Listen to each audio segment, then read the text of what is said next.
Hello my dear students, आज मैं लेके आया हूँ इलेक्ट्रोस्टैटिक इस लेसन का लेक्चर नंबर 8। आज के लेक्चर में couple acting on electric dipole in a uniform electric field इस टॉपिक को हम कवर करने वाले हैं। तो चलो शुरू करते हैं।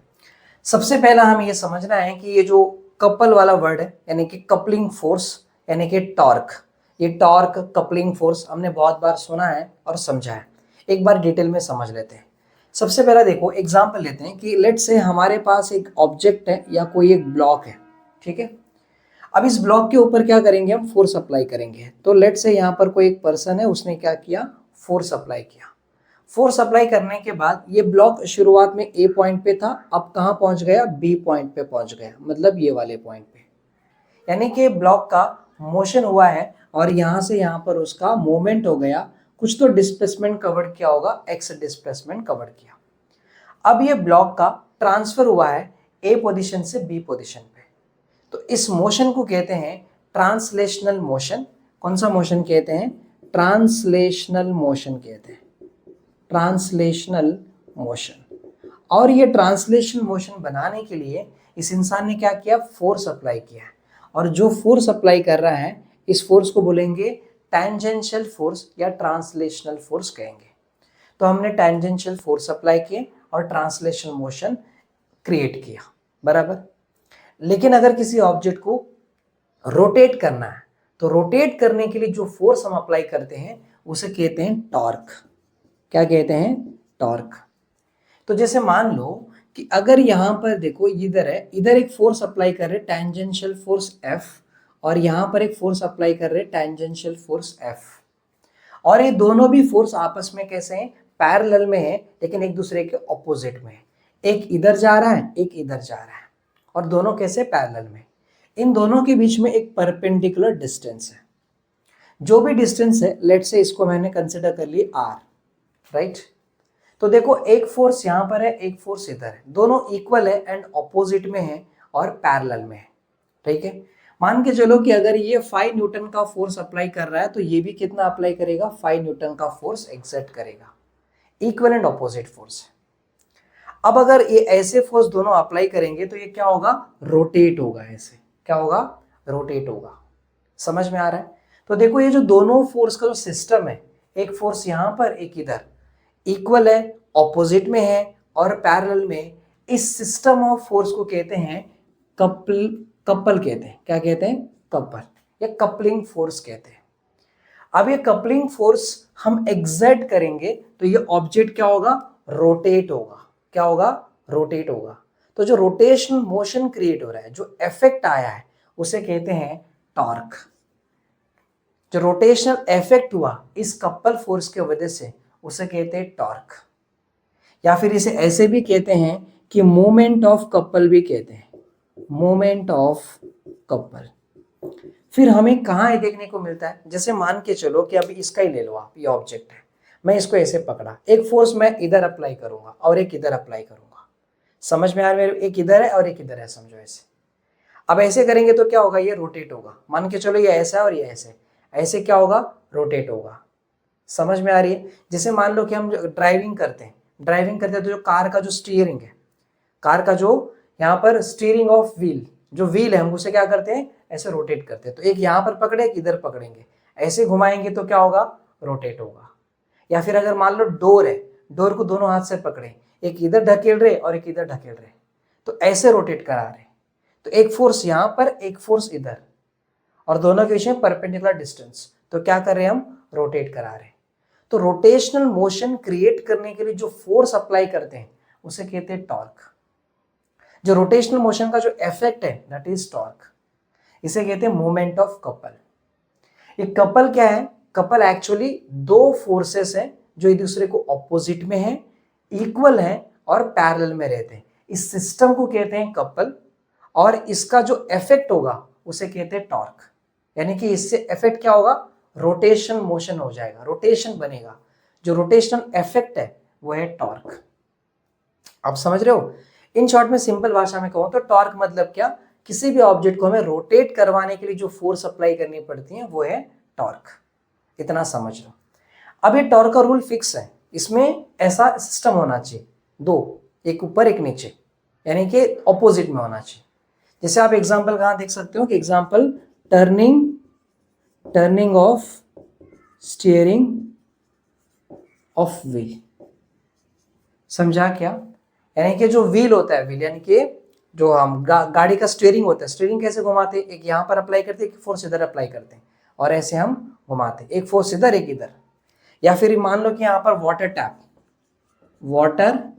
टैप जो पानी का नल है उसे क्या करते हैं हम इधर घुमाते हैं, एक फोर्स यहाँ पर एक फोर्स इधर, एक इधर एक इधर, ऐसे घुमाते हैं, तो उसे कहते हैं कपलिंग फोर्स, उसे कहते हैं टॉर्क। हम टॉर्क अप्लाई करते तभी रोटेट होता है वो। तो अगर रोटेशन मोशन करना है, रोटेट करवाना है, तो टॉर्क अप्लाई करना पड़ेगा। अगर ट्रांसलेशन मोशन करना है, एक जगह से दूसरी जगह पे जाना है, तो टेंजेंशियल फोर्स अप्लाई करना पड़ेगा। तो अभी हम आज क्या पढ़ने जा रहे हैं, हम ये पढ़ेंगे कि एक इलेक्ट्रिक फील्ड आएगा यहाँ से, इलेक्ट्रिक फील्ड में हम डाइपोल को रख देंगे और आज हम डाइपोल को घुमाएंगे। तो डाइपोल जब घूमेगा ना तो उसके ऊपर टॉर्क अप्लाई हो रहा है। तो अब ये टॉर्क का फॉर्मूला कैसे बनता है, टॉर्क को है ना कुछ इस सिंबल से दिखाते हैं, और टॉर्क का फॉर्मूला ये है कि इन दोनों में से कोई भी एक फोर्स लेने का, मैग्नीट्यूड ऑफ वन फोर्स, इन दोनों में से कोई भी एक फोर्स ले लो, फोर्स F, और इन दोनों के बीच में जो परपेंडिकुलर डिस्टेंस है, ये परपेंडिकुलर डिस्टेंस R है ना, तो R को ले लिया, तो ये हो गया टॉर्क। क्या हो गया? टॉर्क। तो ये टॉर्क फोर्स का फॉर्मूला है, magnitude of the one of the force and the perpendicular distance between the two parallel forces. दोनों फोर्सेस के बीच में जो परपेंडिकुलर डिस्टेंस है उन दोनों को मल्टीप्लाई करेंगे तो टॉर्क निकलेगा। टॉर्क मतलब रोटेशनल मोशन क्रिएट करने का फोर्स या रोटेशनल फोर्स, समझ के चलो, ठीक है। तो अभी हमारा टॉपिक ये है कि हम एक इलेक्ट्रिक फील्ड में इलेक्ट्रिक डाइपोल को रखेंगे। देखो समझते हैं अभी धीरे धीरे करके। टॉपिक का नाम क्या है यहाँ पर? टॉपिक का नाम है कि couple acting on electric dipole in uniform electric field. सबसे पहला देखो ये uniform electric field, non uniform electric field, radial electric field क्या जरा समझते हैं। यूनिफॉर्म इलेक्ट्रिक फील्ड में क्या होता है कि इलेक्ट्रिक लाइंस ऑफ फोर्स है ना, ऐसा लगातार आते रहते हैं और एक दूसरे को पैरेलल में रहते हैं। ये क्या है? Electric lines of force, electric fluxes है। इलेक्ट्रिक फ्लक्सेस आ रहे हैं और कैसे आ रहे हैं? एक दूसरे को पैरेलल में आ रहे हैं, और इनके बीच में जो डिस्टेंस है वो भी क्या रहेगा? सेम रहेगा। इनका बीच का डिस्टेंस, हर दो parallel electric lines of force के बीच में जो सेपरेशन है वो सेम होगा। तो अभी जो भी इलेक्ट्रिक फील्ड बनता है इस पूरे रीजन में वो होगा uniform electric field. Uniform electric field समझ में आ रहा है? यूनिफॉर्म इलेक्ट्रिक फील्ड का मतलब, अगर आप यहां पर इलेक्ट्रिक फील्ड देखा, मान के चलो 5 न्यूटन पर कूलम है, आप इधर देखोगे तो भी आंसर उतना ही आएगा, 5 न्यूटन पर कूलम। आप यहां देखोगे तो भी आंसर कितना आएगा?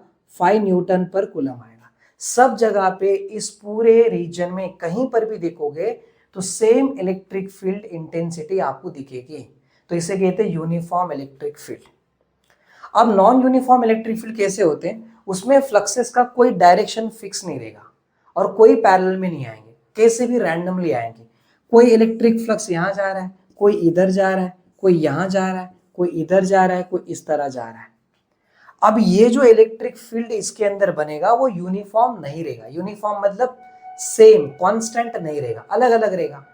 एग्जाम्पल मैंने यहाँ पर देखा तो E इज इक्वल टू आ रहा है 5 न्यूटन पर कूलम, लेकिन जब मैं यहाँ पर देखा तो E का वैल्यू आ रहा है 2 न्यूटन पर कूलम। मैंने यहाँ पर लिखा तो यहाँ पर E इज इक्वल टू आ रहा है 1 न्यूटन पर कूलम। इसमें इलेक्ट्रिक फील्ड कांस्टेंट नहीं रहेगा, तो ये है non uniform electric field. Non uniform electric field. आप समझ रहे हो मेरी बात को? क्लियर हो रही? एक दूसरा होता है रेडियल इलेक्ट्रिक फील्ड। उसमें क्या होता है देखो, अगर कोई भी एक चार्ज ले लिया, लेट से मैंने पॉजिटिव चार्ज ले लिया, तो यहां से इलेक्ट्रिक लाइंस ऑफ फोर्स क्या कर रहे हैं? जा रहे हैं, ऐसे इस तरफ निकल रहे हैं ऐसे। तो पॉजिटिव चार्ज है तो इलेक्ट्रिक लाइंस ऑफ फोर्स हमेशा चार्ज से अवे जाते रहेंगे, तो यहाँ अवे जा रहे हैं। अब जो इस रीजन में इलेक्ट्रिक फील्ड बनेगा उसे कहते हैं radial electric field, radial electric field, radial electric field. समझ रहे हो आप मेरी बात? अब यहां पर भी वैरी करेगा, देखो मान के चलो यहां पर कोई एरिया है, इसमें कुछ अलग रहेगा यहां पर, ठीक है। तो जो इलेक्ट्रिक फील्ड इससे एक ही चार्ज से जो जा रहा है, सब जगह जा रहा है, मतलब एक्स एक्सिस में, वाई एक्सिस में, एक्सिस के बीच में जा रहा है यहाँ पर, तो इससे जो इलेक्ट्रिक फील्ड बनेगा रेडियल इलेक्ट्रिक फील्ड, ये नॉन यूनिफॉर्म रहेगा और ये यूनिफॉर्म रहेगा। तो हम क्या करने वाले हैं, अब आपको पता है इलेक्ट्रिक डाइपोल किसे कहते हैं, एक नेगेटिव चार्ज एक पॉजिटिव चार्ज, दो एक pair of equal and opposite charges हैं और इनके बीच में एक पर्टिकुलर डिस्टेंस सेपरेशन क्या रहता है, यह है इलेक्ट्रिक डाइपोल। इस इलेक्ट्रिक डाइपोल को ले जाकर मैं इसके अंदर रख दूंगा, यानी कि यूनिफॉर्म इलेक्ट्रिक फील्ड में जाके रख दूंगा। इसको लाकर मैंने कुछ ऐसे रख दिया यहाँ पर, नेगेटिव चार्ज और पॉजिटिव चार्ज, इसे उठाकर हम यहाँ रख देंगे। अब जब हम यहाँ पर रखेंगे तो इस पे क्या होगा, दो फोर्स एक्सर्ट होगा, एक इधर और एक इधर, इक्वल एंड ऑपोजिट फोर्सेस आएंगे, तो ये क्या करेगा, रोटेट करेगा। रोटेट कर रहा है मतलब उसके ऊपर कौन सा फोर्स आ रहा है, टॉर्क फोर्स आ रहा है। क्या आ रहा है, टॉर्क, यानी कि कपलिंग फोर्स आ रहा है। तो वो जो टॉर्क है वो मुझे निकालना है और वही निकालने के लिए ये डेरिवेशन है। आप समझ रहे हो? तो जितनी बातें हमें बेसिकली समझना है वो हम समझ चुके हैं। अब यहाँ पर हम आके इसका डेरिवेशन कंप्लीट करते हैं। तो देखो कैसे करना है। देखो अब यहाँ हम समझते हैं कि लेट स्टार्ट। यहाँ देखो इधर से है ना इलेक्ट्रिक फील्ड जा रहे हैं ऐसे। अब ये यूनिफॉर्म इलेक्ट्रिक फील्ड है और ये रहा इलेक्ट्रिक फील्ड, ठीक है, ऐसे इलेक्ट्रिक फील्ड बन रहे हैं। अब इलेक्ट्रिक फील्ड है तो ई वेक्टर से बताएंगे और यूनिफॉर्म इलेक्ट्रिक फील्ड है। अब इलेक्ट्रिक डाइपोल क्या होता है, एक तरफ नेगेटिव चार्ज एक तरफ पॉजिटिव चार्ज, है ना। उन दोनों के बीच में एक फाइनाइट डिस्टेंस होना चाहिए और दोनों के बीच में जो लेंथ होता है वो 2l होना चाहिए। इलेक्ट्रिक डाइपोल है। एक बात याद रखो, अगर कोई इलेक्ट्रिक फील्ड है, समझो लेट्स से यहां पर कोई इलेक्ट्रिक फील्ड है इधर, ठीक है, ऐसे इलेक्ट्रिक फील्ड है और इलेक्ट्रिक फील्ड कितना है, ये पॉइंट पे जो इलेक्ट्रिक फील्ड है ई है समझो। अब यहां पर कोई चार्ज आके बैठ गया, जैसे मान लो Q0 चार्ज आके बैठ गया, तो इस पे कितना फोर्स एग्जर्ट होगा, क्योंकि इलेक्ट्रिक फील्ड में कोई चार्ज आएगा तो उस पर फोर्स लगेगा। अब ये इलेक्ट्रिक फील्ड है, इसमें एक चार्ज आ गया Q0। अब Q0 चार्ज आ गया है तो इस पे क्या होगा, फोर्स एग्जर्ट होगा। तो जो भी फोर्स इस पे आएगा वो फोर्स कितना रहेगा, फोर्स इज इक्वल टू जहां पर वो चार्ज बैठा है वहां पर कितनी इलेक्ट्रिक फील्ड है, ई इलेक्ट्रिक फील्ड है, तो ई लिख दिया मैंने। और वहां पर कौन सा चार्ज है, ये Q0 चार्ज है, तो Q0 चार्ज ले लिया। तो जो भी Q0 चार्ज पे जो फोर्स आएगा वो फोर्स इतना रहेगा। तो फोर्स निकालने का सिंपल है कि वहां पर कौन सा चार्ज है वो ले लो और वो चार्ज जहां पर है उधर कितनी इलेक्ट्रिक फील्ड है वो ले लो और दोनों को मल्टीप्लाई करोगे तो आपको पता चलेगा उस पर कितना फोर्स आया है। अब अगर इलेक्ट्रिक फील्ड इधर जा रही है समझो इस डायरेक्शन में और कोई पॉजिटिव चार्ज वहां पर आया तो उसके ऊपर क्या होगा, फोर्स एग्जर्ट होगा। कोई नेगेटिव चार्ज वहां पर आया तो क्या होगा, अट्रैक्ट हो जाएगा। बराबर है कि नहीं? तो चलो अब मैं क्या कर रहा हूं कि यूनिफॉर्म इलेक्ट्रिक फील्ड है, इसमें हमने क्या किया, हम रखेंगे एक इलेक्ट्रिक डाइपोल को। तो मैं रख लेता हूं इलेक्ट्रिक डाइपोल कुछ ये वाला, दिस इज इलेक्ट्रिक डाइपोल। अब यहां होगा पॉजिटिव चार्ज और यहां होगा नेगेटिव चार्ज। अब ये इलेक्ट्रिक डाइपोल है तो इसका जो लेंथ है ना वो लेंथ कितना होगा, 2l लेंथ होगा। मान के चलो कि यहां पर एक पॉइंट है, ए पॉइंट है और इधर का जो पॉइंट है बी पॉइंट है समझो। अब इलेक्ट्रिक डाइपोल ये यूनिफॉर्म इलेक्ट्रिक फील्ड में है तो ये चार्ज पे क्या होगा, इस फील्ड पे फोर्स एग्जर्ट होगा। पॉजिटिव चार्ज है तो इस पे जो भी फोर्स आएगा वो फोर्स का डायरेक्शन कुछ इस तरफ होगा ऐसे, और इलेक्ट्रिक फील्ड का डायरेक्शन इधर है ना, इलेक्ट्रिक फील्ड का जो डायरेक्शन है वो कुछ इस तरफ है। तो इस पे जो फोर्स आएगा ये वाले चार्ज पे वो इस डायरेक्शन में आ रहा है यहां पर। और इतना तो याद रखो, अगर इसका फोर्स यहां होता तो इसका इधर हो जाता। अब ये इधर है तो इसका फोर्स इधर है, क्योंकि ये नेगेटिव है ये पॉजिटिव है, तो दोनों पे जो फोर्स होगा डायरेक्शन भी ऑपोजिट में होगा एक दूसरे के साथ। दोनों पॉजिटिव नहीं है और दोनों भी नेगेटिव नहीं है, दोनों अलग अलग है। तो एक का फोर्स वहां पर है तो एक का फोर्स इधर है, तो यहां पर ऐसे जा रहे हैं। समझ में आ रही? अब इस पे कितना फोर्स आया होगा? जो भी फोर्स यहां पर आया है वो फोर्स कितना रहेगा? ये जो चार्ज है वो माइनस क्यू, और ये इलेक्ट्रिक फील्ड कितनी है? सब जगह पे इलेक्ट्रिक फील्ड इतनी है ना, तो इलेक्ट्रिक फील्ड ई। तो यहां पर जो फोर्स आ रहा है वो फोर्स एट ए पॉइंट पे इतना फोर्स आ रहा है, बराबर। देखो यहां पर बी पॉइंट पे जो चार्ज है वो प्लस क्यू है, उस पर कितना फोर्स आ रहा होगा? यहाँ का जो फोर्स आ रहा है वो इधर का चार्ज है प्लस क्यू, और यहाँ पर जो इलेक्ट्रिक फील्ड है वो कितना ई है, तो ई। तो ये आ रहा है फोर्स एट बी, ये आ गया। मतलब इधर इतनी फोर्स और इधर इतनी फोर्स। अब जरा देखो, इसका इलेक्ट्रिक फील्ड इसका इलेक्ट्रिक इंटेंसिटी सेम है, मतलब यूनिफॉर्म इलेक्ट्रिक फील्ड है। जो ये क्यू चार्ज है तो ये भी क्यू है, बस ये माइनस में और ये प्लस में, मतलब इनका डायरेक्शन ऑपोजिट में। ये नेगेटिव है और ये पॉजिटिव है कि नहीं? तो इसका फोर्स यहां पर होगा, इसका फोर्स इधर होगा। जितना ये फोर्स है उतना ही ये फोर्स होगा। मतलब हम बोल सकते हैं कि ये एफ ए और एफ बी दोनों क्या है? सेम है, दोनों का वैल्यू सेम आएगा, बस डायरेक्शन अलग अलग होगा। डायरेक्शन इसका इधर है और इसका इधर है। तो अगर मैं वेक्टर क्वांटिटी में बताऊं तो F A vector is equal to F B vector minus लिख दिया। माइनस मतलब क्या? एक दूसरे के ऑपोजिट में। या तो आप ऐसे बोलो कि F B is equal to F A, दोनों सेम सेम है। अगर आप डायरेक्शन में दिखाओगे वेक्टर क्वांटिटी तो ये क्या? एक दूसरे के ऑपोजिट में होगा। एफ ए इधर है तो एफ बी उधर है। ऑपोजिट बताने के लिए माइनस सिंबल का इस्तेमाल किया है मैंने, क्योंकि वेक्टर क्वांटिटी है तो डायरेक्शन दिखाना जरूरी हो जाता है। पर अगर आप मैग्नीट्यूड में देखोगे तो दोनों का वैल्यू क्या है? सेम है। मतलब अगर इसका मॉड निकालोगे आप, क्या निकालोगे यहाँ पर? एफ वेक्टर का मॉड और एफ बी वेक्टर का मॉड, दोनों का वैल्यू सेम है। और कितना आएगा इसकी वैल्यू? इसकी वैल्यू आएगी क्यू ई, इतनी आएगी, बराबर। अभी जो इलेक्ट्रिक डाइपोल है, इसकी जो यहाँ पर डाइपोल एक्सिस है, वो एक्सिस इस इलेक्ट्रिक फील्ड के साथ क्या बना रहा है? एंगल बना रहा है। तो देखो ये यूनिफॉर्म इलेक्ट्रिक फील्ड है, तो इसमें हर एक लाइंस ऑफ फोर्स एक दूसरे को पैरेलल में है। तो जितना एंगल इधर बनेगा उतना ही एंगल यहां बनेगा, उतना ही एंगल यहां बनेगा, सब जगह एंगल क्या बनेगा? सेम बनेगा। तो आप कोई भी ले सकते हो, यानी कि dipole axis uniform electric field से किसी भी पॉइंट पे सेम एंगल बनाएगी। तो अभी के लिए मैं क्या कर रहा हूं, इसको हटा लेता हूं, और मैं कोई एक ही रखना है मुझे, तो मैंने क्या किया? एक ही रख लिया, ठीक है। अब जरा ध्यान से देखो, ये फोर्स है ना, तो फोर्स का डायरेक्शन कहां जा रहा है? इधर जा रहा है।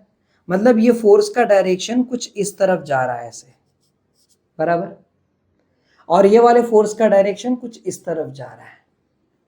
मतलब एक फोर्स का डायरेक्शन यहां जा रहा है और एक का डायरेक्शन कुछ इस तरफ जा रहा है कि नहीं? देखो ये इस तरफ जा रहा है ऐसे, और ये इधर जा रहा है। तो देखो दोनों फोर्स के बीच में एक परपेंडिकुलर डिस्टेंस निकालता हूं ऐसे, 90 डिग्री इधर बन रहा है और 90 डिग्री इधर बन रहा है, बराबर है कि नहीं? तो हमने क्या किया, इन दोनों के बीच में एक डिस्टेंस निकालता हूं, परपेंडिकुलर डिस्टेंस। देखो ये फोर्स यहां पर जा रहा है ना ऐसे, मतलब फोर्स इस डायरेक्शन में जा रहा है, तो फोर्स का डायरेक्शन इधर है। हमने क्या किया, यहां से एक लाइन खींच के इन दोनों फोर्स के बीच में परपेंडिकुलर डिस्टेंस को ड्रॉ किया। समझ में आ रही है मेरी बात? मतलब it is a distance between the two parallel forces.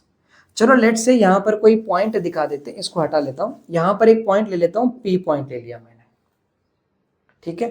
तो अभी आप क्या बोल सकते हो कि फ्रॉम फिगर हम एक बात तो नोटिस करेंगे कि यहां पर अगर मैं साइन थीटा लेता हूं तो sine theta is equal to opposite. देखो यहां पर 90 डिग्री बन रहा है, ये हाइपोटेनियस हो गया, तो थीटा के ऑपोजिट में कौन सा साइड है? पीबी वाला साइड है।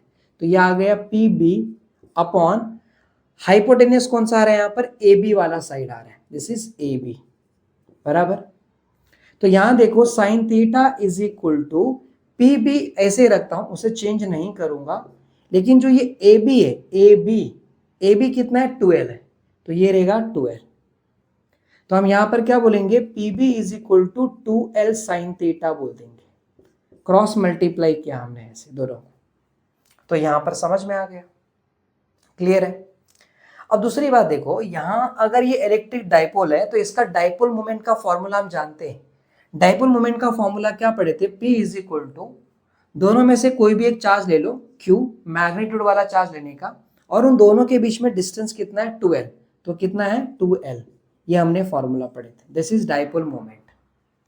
अगर इसको वेक्टर फॉर्म में दिखाएंगे तो क्या पढ़े थे, P vector is equal to Q into 2L vector पढ़े थे, और P वेक्टर का डायरेक्शन कहां पर होता है, नेगेटिव से पॉजिटिव की तरफ।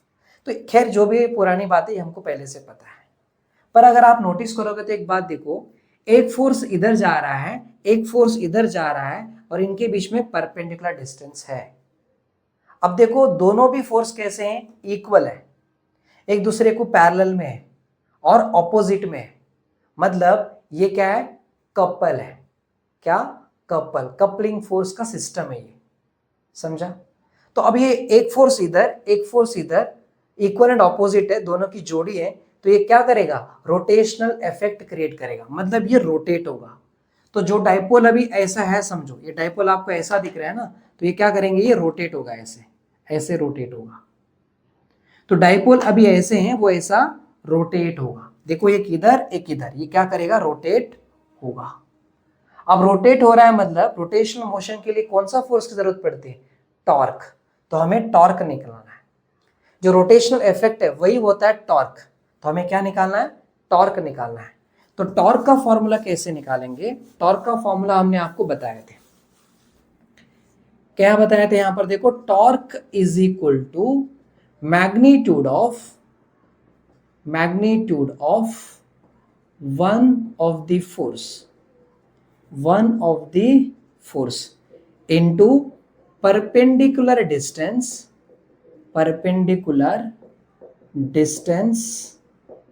बिटवीन टू पैरेलल फोर्सेस के बीच में जो डिस्टेंस है परपेंडिकुलर, वो लेना है। तो torque is equal to magnitude of one of the force, दोनों में से कोई भी एक फोर्स लो, चाहे ये फोर्स उसका क्या लेना है, मैग्नीट्यूड लेना है। तो मैग्नीट्यूड कितना रहेगा, QE रहेगा, और into perpendicular distance between two parallel forces. Perpendicular distance क्या है दोनों के बीच में, इन दोनों के बीच में परपेंडिकुलर डिस्टेंस देखो, ये PB वाला है, इधर 90 बन रहा है, इधर 90 बन रहा है, मतलब PB डिस्टेंस आया, तो ये आ गया PB। Now torque is equal to QE PB कितना आ रहा है यहाँ पर, 2L sin theta, sorry 2L है ना यहाँ पर, माफ करना, sin थीटा बोल दिया, 2L है। तो देखो PB किधर गया यहाँ पर, हाँ आया, PB है 12 sin थीटा, तो 2L sin थीटा आ गया। तो बन गया टॉर्क कितना अप्लाई हो रहा है उसका फॉर्मूला, पक्का समझा। अब जरा देखो इसे थोड़ा मॉडिफाई कर लेते हैं, ये जो Q इंटू 2L है ना, Q इंटू 2L को साथ में लिखें, और E sin थीटा को जरा बाजू में लिख लेते हैं। Q इंटू 2L को साथ में लिखा, E sin थीटा साइड में आ गया। Now torque is equal to Q into 2L, Q into 2L क्या, P होता है, तो यहां पर PE sin थीटा, ये आ गया। This is the torque acting on electric dipole in a uniform electric field। Uniform electric field पे जो डाइपोल पे टॉर्क फोर्स अप्लाई हुआ है, जिससे ये डाइपोल क्या करेगा, रोटेट करेगा इसके अंदर, तो वो टॉर्क का फॉर्मूला ये है। अब देखो हमने मैथमेटिकल मेथड में पढ़े थे कि अगर कोई वेक्टर यहां पर जा रहा है P वेक्टर, और कोई वेक्टर यहाँ Q वेक्टर है, और इनके बीच में एंगल थीटा है, तो अगर हम इसका वेक्टर प्रोडक्ट निकालेंगे तो P vector cross Q vector is equal to PQ sin theta, मतलब P वेक्टर का मैग्नीट्यूड, Q वेक्टर का मैग्नीट्यूड, और एक क्रॉस और वेक्टर डायरेक्शन जाना है तो sin थीटा। अब PQ sin थीटा है, मतलब P vector cross Q vector. अगर ऐसा होता PE sin थीटा होता, तो मैं क्या लिखता, P vector cross E vector लिख देता। तो देखो PE sin थीटा है, तो हम इसे वेक्टर फॉर्म में कैसे निकालेंगे, P vector cross E vector. अब आप मेरी बात समझ रहे हो यहाँ पर। तो ये P क्या है, इलेक्ट्रिक डाइपोल मोमेंट है, डाइपोल मोमेंट मतलब ये वाला, और डाइपोल मोमेंट का डायरेक्शन इस तरफ है, यानी कि ये डाइपोल मोमेंट जो लेंथ है ना, वही डाइपोल मोमेंट समझ लो, यानी कि इसके साथ ये इलेक्ट्रिक फील्ड के साथ कितना एंगल बना रहा है वो थीटा बताएगा। समझ में आ गया मेरी बात। अब जरा ध्यान से देखो, एक बात हम नोटिस करते हैं, ये डाइपोल मोमेंट जो है और ये टॉर्क जो है, इनके रिलेशन को समझ लेते हैं। सबसे पहला हम ये देखते हैं कि ये टॉर्क कब मैक्सिमम होगा। जरा देखो, अब अगर ये डाइपोल है, ये डाइपोल ऐसे है, तो इसके साथ जो एंगल बन रहा है वो कुछ तो रहेगा। हो सकता है 60 डिग्री होगा, 70 डिग्री होगा, कुछ तो रहेगा। लेकिन अगर ये ऐसा रहा, मतलब इलेक्ट्रिक फील्ड ऐसा है, और जो हमारा जो डाइपोल है ना, वो डाइपोल हम ऐसे रख दिए, यानी कि इस तरफ ऐसे, तो इनके बीच में जो एंगल बनेगा थीटा कितना हो जाएगा, 90 डिग्री हो जाएगा। तो अगर थीटा 90 डिग्री हो जाएगा तो साइन 90 डिग्री का आंसर कितना आता है, 1 आता है। साइन 90 का आंसर आ गया यहाँ पर 1, यानी कि sine theta is equal to sine 90 degree is equal to 1। तो तब आंसर क्या आ जाएगा यहाँ पर, tau is equal to P, ये आ जाएगा, torque is equal to P आ जाएगा। लेकिन अब सोचो कि ये जो डाइपोल है, हमारा इलेक्ट्रिक फील्ड ये था ना, और डाइपोल अभी ऐसे था, लेकिन मैं इसको ऐसे कर दिया, तो हो सकता है कुछ 60 डिग्री हो गया होगा, थोड़ा और नीचे किया 30 डिग्री हो गया, फिर 20 डिग्री, सीधा उसके ऊपर लेके आया। जैसे इलेक्ट्रिक फील्ड जा रहा है उसके साथ में डाइपोल को रख दिया, दोनों एक ही लाइन पे, तो दोनों के बीच में एंगल कितना हो जाएगा, 0। क्या हो जाएगा, theta is equal to 0 degree. अगर थीटा यहाँ पर 0 डिग्री पुट करोगे तो साइन 0 डिग्री का आंसर कितना होता है, साइन 0 डिग्री का आंसर होता है 0। मतलब ये पूरा टर्म क्या हो जाएगा, 0, यानी कि टॉर्क हो जाएगा 0। इसका मतलब अगर इलेक्ट्रिक फील्ड यहां से जा रही है तो उसमें जो हमारा डाइपोल है, डाइपोल कुछ ना कुछ एंगल बनाना चाहिए। अगर 90 डिग्री बनाएगा तो मैक्सिमम फोर्स एक्ट होगा, मैक्सिमम टॉर्क होगा, जिससे क्या करेगा, ये रोटेट करेगा। याद रखना, अगर आप साइन लेते हो समझो, तो साइन में 0 डिग्री का वैल्यू कितना होता है, 0 होता है। साइन 30 का वैल्यू 1/2 होता है, मतलब 0.5। तो साइन में 90 डिग्री का सबसे ज्यादा वैल्यू होता है। साइन 90 डिग्री का आंसर कितना होता है, उसका आंसर होता है 1। जबकि अगर आप ले लोगे साइन 60 डिग्री का आंसर कितना होता है, √3/2, यानी कि 1.732/2, यानी कि 0.8660 आ गया। अभी देखो, अगर साइन 30 डिग्री लिए होते हैं तो इसका आता है 1/2, मतलब 0.5 आ गया। अगर आप साइन 0 डिग्री लिए होते तो कितना रहता, 0। यानी कि साइन में मैक्सिमम वैल्यू कब आता है, 90 डिग्री पे आता है। तो साइन 90 डिग्री पे वैल्यू कितना, इतना आ रहा है टॉर्क का। यानी कि टॉर्क का जो वैल्यू है वो मैक्सिमम कब रहेगा, जब ये डाइपोल इलेक्ट्रिक फील्ड के साथ कितना एंगल बनाना चाहिए, 90 डिग्री बनाना चाहिए। आप समझ रहे हो मेरी बात को। तो ये उसके यहाँ पर कंडीशंस है, कब मैक्सिमम होगा, कब 0 होगा। जब थीटा इज इक्वल टू, यानी कि डाइपोल इलेक्ट्रिक फील्ड के साथ 90 डिग्री पे रहेगा, तब टॉर्क क्या रहेगा, यहाँ पर मैक्सिमम रहेगा। ये मैक्सिमम टॉर्क है, क्योंकि साइन में 90 डिग्री सबसे ज्यादा वैल्यू रहता है। उसके बाद आप कोई भी वैल्यू ले लो, 1 से कम ही आएगा। आप सबका देख लो, 1 से कम आने वाला है। समझ में आ रही है। और सबसे कम कब रहेगा, 0 डिग्री पे, यानी कि मिनिमम रहेगा यहाँ पर टॉर्क यहाँ पर मिनिमम रहेगा। सो इतनी सारी बातें आपको समझ में आ गए। इसमें कोई डाउट और कोई कॉन्सेप्ट नहीं, सारी बातें तो आपका कॉन्सेप्ट क्लियर हो गया, इसमें कोई दिक्कत नहीं। पक्का समझा। तो देखो, अभी हमें इतना समझा कि टॉर्क कितना एक्ट होता है, टॉर्क का फॉर्मूला हमने यहाँ पर निकाल के दिखा दिया।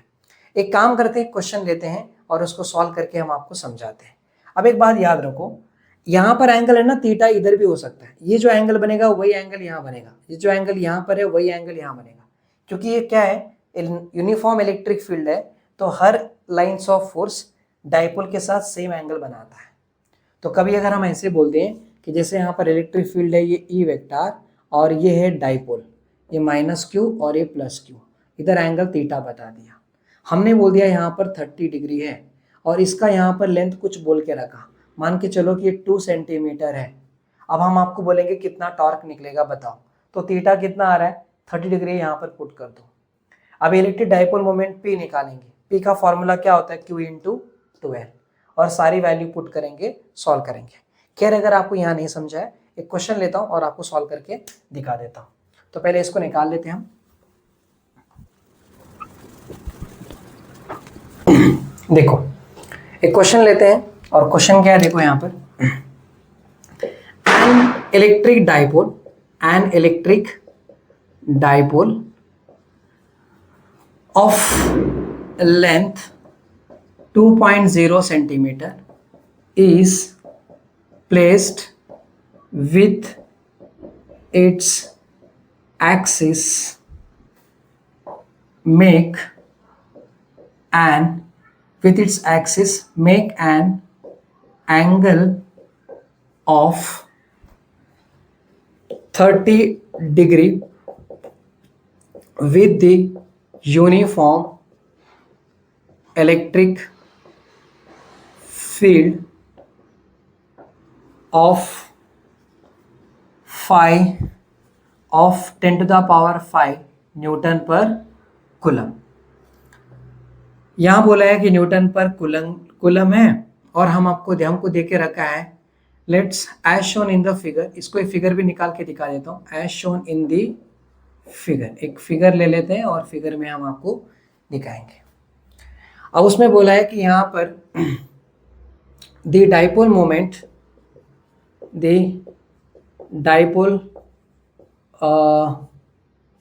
एक काम करते, क्वेश्चन थोड़ा चेंज करते। If it experiences a torque of 10 under root of 3 Newton meter, then calculate the magnitude of charge on the dipole. Question समझो, डायग्राम देके रखा है कि यहाँ एक इलेक्ट्रिक फील्ड जा रहा है ई वेक्टर और ये है डाइपोल, यहाँ है पॉजिटिव चार्ज और यहाँ है नेगेटिव चार्ज। इन दोनों के बीच में डिस्टेंस कितना 12 है और देखो ये कितना 12 ऐसा देके रखा है। ठीक है, हमें क्या बोल रहा है कि जो टॉर्क एक्ट होगा, एक फोर्स यहाँ पर लगेगा और एक फोर्स यहाँ लगेगा और क्या होगा यहाँ पर एक फोर्स यहाँ पर है, एक फोर्स यहाँ पर है, तो परपेंडिकुलर डिस्टेंस कुछ यहाँ पर ऐसे आएगा और ये रोटेट होगा, राइट।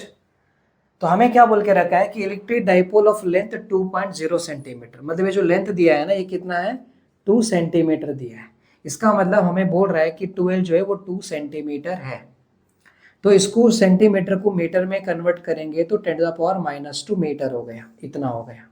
ठीक है, अब दूसरा क्या बोल रहा है कि यहाँ पर जो है उसके बाद making an angle of 30 degree, यहाँ पर एंगल कितना 30 डिग्री है इधर, तो angle theta is equal to कितना 30 डिग्री हो गया। Makes an angle of 30 degree with the uniform electric field of, electric field भी देके रखा है। इलेक्ट्रिक फील्ड कितना दिया है यहाँ पर 10 to the power 5 newton per coulomb देके रखा है, यानी कि हमारे पास E is equal to 10 to the power 5 newton per coulomb है। As shown in the figure, if it experiences a torque, मतलब इसके ऊपर टॉर्क फोर्स लगा है, टॉर्क फोर्स लगा है तभी तो ये क्या हुआ है रोटेट हुआ है। तो टॉर्क फोर्स कितना लगा है, tau is equal to 10√3 newton metre. अभी देखो टॉर्क का जनरल फॉर्मूला क्या था, फोर्स इनटू परपेंडिकुलर डिस्टेंस था, तो इसका यूनिट हो गया न्यूटन, इसका न्यूटन यूनिट होता है फोर्स का और ये मीटर है, तो इसका यूनिट क्या आता है न्यूटन मीटर आता है। बोल रहा है then calculate the magnitude of the charge on the dipole. ये जो चार्ज है यहाँ पर इसका मैग्नीट्यूड चाहिए, मतलब हमें निकालना है क्यू निकालने के लिए बोल रहे हैं। अब हमें फॉर्मूला पता है, फॉर्मूला क्या पता है, देखो टॉर्क इज इक्वल टू, हमने पढ़े थे पीई साइन थीटा पढ़े थे, पीई साइन थीटा, लेकिन हमें इसका फॉर्मूला पता है पी कितना रहता है, P is equal to Q into 12 होता है, बराबर। तो पी के जगह पे हम क्या लिखेंगे क्यू इंटू 12 और बाजू में ये देखो पी का आंसर लिख लिए, इधर ई है और साइन थीटा है तो साइन थीटा रख लिए। अभी यहाँ पर देखो torque is equal to Q नहीं पता तो उसको रख लेते हैं। ये जो 12 है ना, 12 का आंसर हमें इतना दिया है, कितना दिया है 2 इंटू 10 टू द पावर -2 दिया है, और ई जो है ई कितना है 10 टू द पावर 5 है, तो हमने यहाँ पर लिख लिया 10 टू द पावर 5 और यहाँ साइन थीटा का वैल्यू कितना 30 डिग्री है, तो हम यहाँ लिख लेते हैं 30 डिग्री। तो देखो यहाँ एक काम करते हैं, अब देखो ये जो टॉर्क है ना, टॉर्क की वैल्यू भी दिया है कितना 10√3 दिया है, तो 10√3 हो गया। अब सॉल्व करें आगे, देखो 10√3 रहेगा, q into 2 into 10 to the power -2, देखो फाइव में से माइनस हो जाएगा तो कितना रहेगा, ये 3 हो जाएगा। और यहाँ पर साइन 30 का वैल्यू कितना होता है, 1/2 होता है। तो अब ये 2 दोनों कैंसिल हो गए। तो अब यहाँ पर हमारे पास बचा क्या है, इधर 10√3 है और यहाँ बचा है q इंटू 10⁻³ है। तो मुझे q चाहिए, तो q इज इक्वल टू, देखो ये नीचे आ जाता है 10√3, ये 10⁻³ नीचे आ गया और यहाँ पर एक q है ना। तो finally q is equal to क्या मिल रहा है, 10√3, इसको ऊपर भेजो तो कितना रहेगा, 10⁻³ हो जाएगा। +3 ऊपर आएगा तो क्या हो गया, -3 आ गया। अब देखो यहाँ पर इसका मतलब क्या है कि ये है 10 इंटू √3 इंटू 10⁻³ है। तो ये कुछ नहीं, मतलब 1 हो गया। तो -3 में से 1 जाएगा तो -2 रहेगा। मतलब फाइनली यहाँ पर हमें क्या मिल रहा है, q इज इक्वल टू √3 रहेगा। -3 में से 1 जाएगा तो कितना रहेगा, -2 हो जाएगा। और q इज इक्वल टू √3 का वैल्यू कितना होता है, 1.732 10⁻² कूलम। तो यूनिट क्या आ रहा है, कूलम आ रहा है। समझ गए। तो ऐसे निकालना होता है, कुछ गड़बड़ नहीं किया हमने। यहाँ पर देखो 2 इंटू सेंटीमीटर 10⁻² मीटर है, तो हमने -2 लिख लिया। 5 में से -2 गया तो 3 हो गए बस, और 3 को नीचे भेजे, 10⁻³ ऊपर गया तो 10⁻³ यहाँ पर 10 था तो फिर -2 बराबर है। तो ये है इसका क्वेश्चन का मतलब, क्वेश्चन कैसे सॉल्व करते वो वाला हमने यहाँ पर देखे। तो आई थिंक आपको टॉपिक अच्छे समझ में आ गया, कंडीशंस कहाँ कहाँ कैसे होते हैं वो भी हमने देखे, सारी बातें समझ में आ गया। तो आज के लेक्चर में बस इतना ही, हम नेक्स्ट लेक्चर में मिलेंगे। तब तक के लिए जय Hind, thank you so much.